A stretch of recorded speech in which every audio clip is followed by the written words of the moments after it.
नमस्कार फ्रेंड्स, स्वागत है आपका कृष्णा क्रिएशन चैनल पे। फ्रेंड्स, आज वीडियो में बात करेंगे कि पितृपक्ष कब से स्टार्ट हो रहा है और कब इसकी समाप्ति होगी। पितृपक्ष में क्या करना शुभ होगा, क्या करना अशुभ होगा। पितृपक्ष में क्या देवताओं की पूजा हम कर सकते हैं या नहीं कर सकते हैं। पितृतर्पण हम किस तरह से कर सकते हैं। तो इन सभी चीज़ों के बारे में हम इस वीडियो में जानेंगे। साथ ही जानेंगे कि पितृपक्ष की कथा क्या है। तो चलिए वीडियो को स्टार्ट करते हैं। मास के कृष्ण पक्ष की प्रतिपदा तिथि से पितृपक्ष की शुरुआत हो जाती है। फ्रेंड्स, सनातन धर्म में पितृपक्ष को विशेष महत्व दिया गया है। मान्यता है कि पितृपक्ष की अवधि में पूर्वज स्वर्ग लोक से मृत्यु लोक पर अपने परिवार के सदस्यों के साथ समय व्यतीत करने आते हैं। पितृपक्ष में श्राद्ध क्रम, तर्पण, पिंडदान और स्नान दान करने से जीवन में सुख समृद्धि की प्राप्ति होती है। फ्रेंड्स, साथ ही इस अवधि में इन कर्मों को करने से पूर्वजों की आत्मा को भी शांति प्राप्त होती है और उनका आशीर्वाद मिलता है। साल 2023 में पितृपक्ष अश्विन कृष्ण पक्ष की प्रतिपदा तिथि 29 सितंबर 2023 शुक्रवार के दिन पड़ रही है। ऐसे में इस दिन से पितृपक्ष का शुभारंभ हो जाएगा। पितृपक्ष का समापन अश्विन कृष्ण पक्ष की अमावस्या तिथि के दिन हो जाता है, जो 14 अक्टूबर 2023 शनिवार का दिन पड़ रहा है। विक्रम संवत 2080 में पितृपक्ष की शुरुआत 15 दिन देरी से हो रही है। ऐसी अधिक मास या पुरुषोत्तम मास के कारण हुआ है।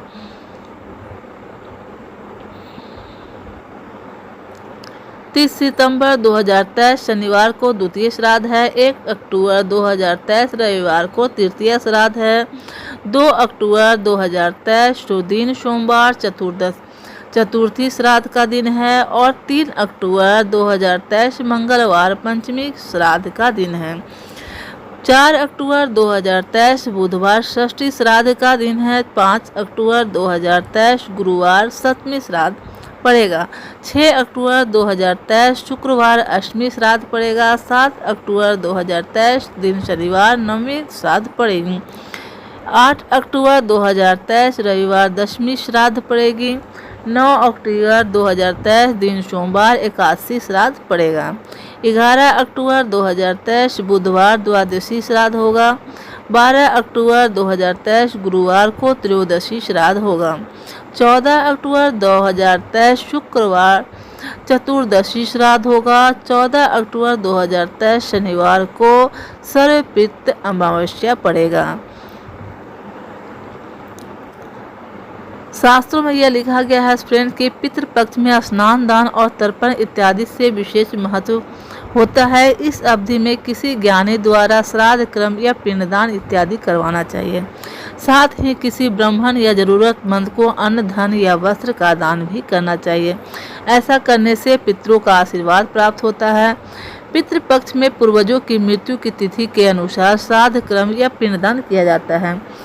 किसी भी व्यक्ति को यदि अपने पूर्वजों की मृत्यु की तिथि याद न हो तो वह अश्विन कृष्ण की पक्ष की अमावस्या के दिन यह क्रम कर सकता है। ऐसा करने से भी पूर्ण फल प्राप्त होता है।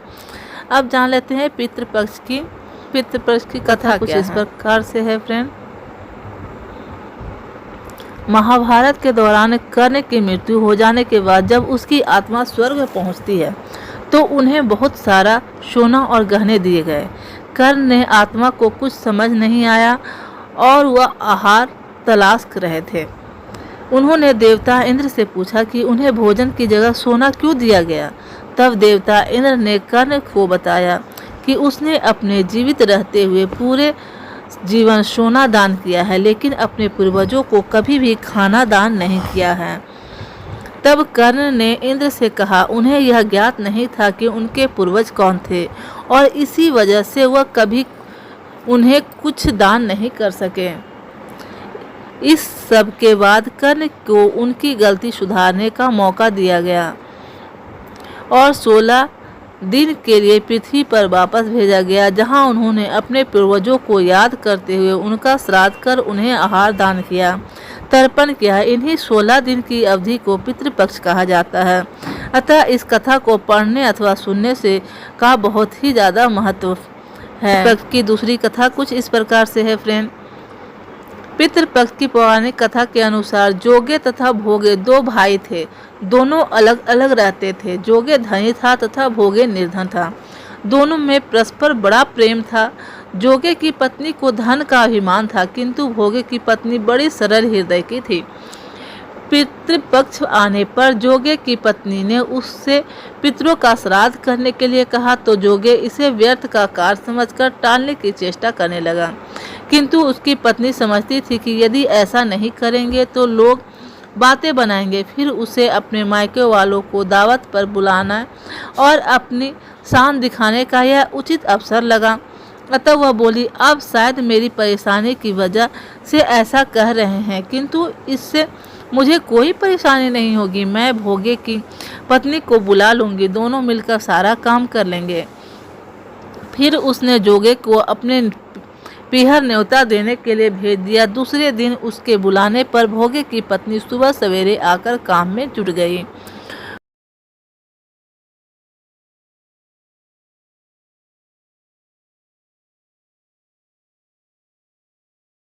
उसे भी तो पितरों का श्राद्ध तर्पण करना था। इस अवसर पर न जोगे की पत्नी ने उसे रोका, न वह रुकी। शीघ्र ही दोपहर हो गई। पितर भूमि पर उतरे।